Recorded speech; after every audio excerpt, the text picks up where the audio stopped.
Hello, আসসালামু আলাইকুম। এখন আমি বানাবো ম্যাঙ্গো জুস। আমি 3টা পরিমাণ মতো ম্যাঙ্গো নিয়েছি, 2 টেবিল চামচ মিল্ক পাউডার নিয়েছি, 2 টেবিল চামচ সুগার নিয়েছি।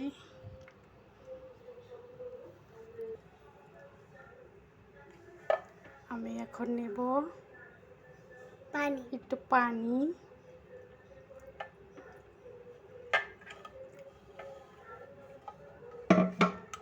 আমার সাথেই আছে মোহাম্মদ তাওয়াব হোসেন, আমার সাথে জুস বানাচ্ছে। দাও দাও, আমাদের তাওয়াব হোসেনের দুষ্টামি করতেছে।